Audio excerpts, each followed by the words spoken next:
اعوذ باللہ من الشیطان الرجیم بسم اللہ الرحمن الرحیم السلام علیکم ورحمۃ اللہ وبرکاتہ لا الہ الا انت سبحانک انی کنت من الظالمین۔ یہ آیت کریمہ بھی ہے اور دعا بھی ہے۔ حضرت یونس علیہ السلام نے یہ دعا کی مچھلی کے پیٹ میں رہنے کے دوران، تو اللہ تبارک و تعالیٰ نے انہیں اس مصیبت سے نجات دلائی اور وہ زندہ سلامت مچھلی کے پیٹ سے باہر آ گئے۔ بظاہر ایک چھوٹی سی بات ہے، بظاہر ایک چھوٹا سا قصہ ہے، لیکن اگر غور کیا جائے تو اللہ تبارک و تعالیٰ کی اس آیت کا ترجمہ کچھ اس طرح ہے کہ لا الہ الا انت سبحانک انی کنت من الظالمین، تیرے سوا کوئی معبود برحق نہیں، تو پاک ہے، میں ہی ظالم ہوں۔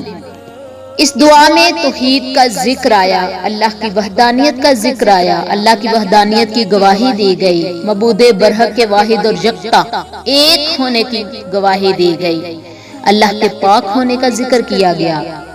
تو یہ ایک ایسی دعا ہے جو کہ توحید رسالت بیان کرتی ہے، اور اس میں واضح بیان ہے کہ بے شک تو معبود پاک ہے اور واحد و یکتا ہے، لیکن ہم خود ہی اپنی جانوں پر ظلم کرنے والوں میں سے ہیں۔ تو اللہ تبارک و تعالی اس دعا کے صدقے ہم سب پر اپنی رحمت نازل فرمائے۔ جو کوئی اس دعا کا ذکر کرے گا، اس کا وظیفہ کرے گا، اللہ تبارک و تعالیٰ اسے ہر قسم کی مصیبت، پریشانی اور تکلیف سے دور کر دیں گے۔ دنیا کے شدائد و مصائب کو دور کرنے میں توحید سے زیادہ اثردار کوئی دوسری چیز نہیں۔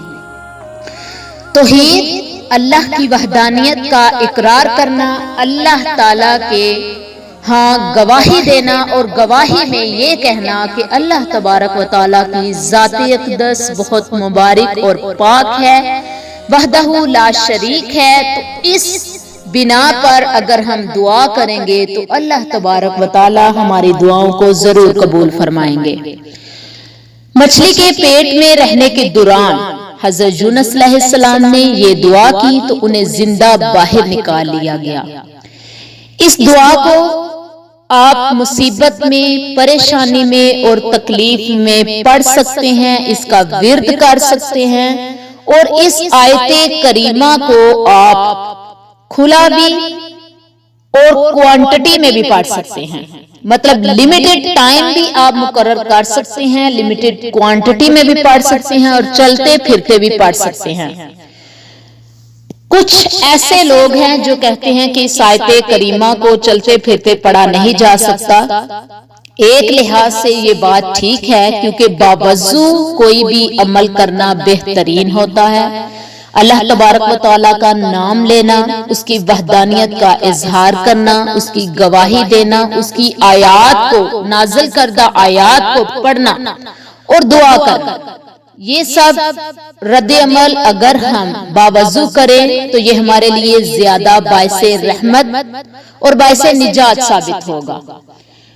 کوئی بھی مصیبت زدہ شخص یونس علیہ السلام کی یہ دعا پڑھ کر جو بھی دعا مانگے گا، اللہ تبارک و تعالیٰ اس کی دعا کو قبول اور منظور فرمائیں گے۔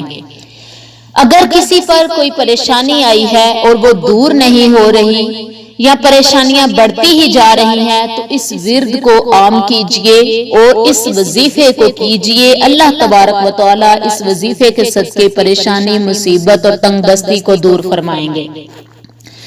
کوئی بے اولاد ہے تو وہ بھی پڑھ سکتا ہے، اللہ تبارک و تعالیٰ اس پر اپنی خاص رحمت کریں گے۔ اگر نیت کر کے ہم لوگ اس کا وظیفہ کریں، کسی بھی مصیبت، پریشانی، حاجت کے لیے اگر ہم اس کو نیت کے ساتھ پڑھیں، سٹارٹنگ پہ ہم نیت کر لیں۔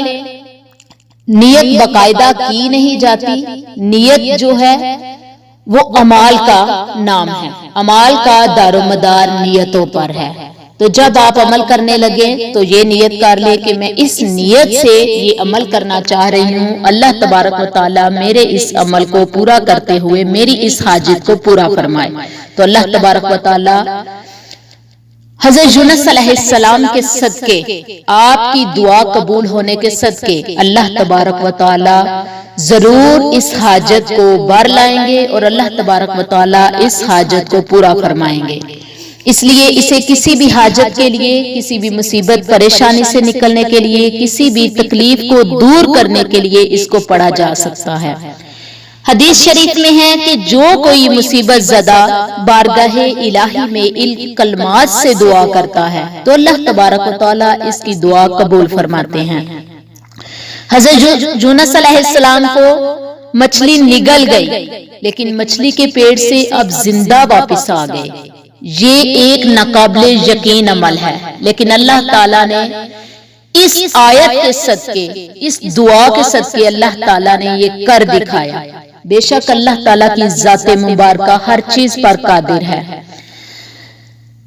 اسی لیے اس دعا کو آپ کسی بھی مقصد کے لیے، کسی پریشانی دکھ تکلیف کے لیے پڑھ سکتے ہیں، چلتے پھرتے بھی پڑھ سکتے ہیں، لمیٹڈ ٹائم میں بھی پڑھ سکتے ہیں، بعد میں دعا کیجئے اللہ تبارک و تعالی آپ سب کی پریشانیوں کو، دکھوں تکلیفوں کو دور فرمائے اور اللہ تبارک و تعالی ہمیں اسی طرح عمل کرنے کی، ایک دوسرے کو بتانے کی، صدقہ جاریہ عام کرنے کی توفیق عطا فرمائے۔ وما علینا الا البلاغ المبین۔ السلام علیکم ورحمۃ اللہ وبرکاتہ۔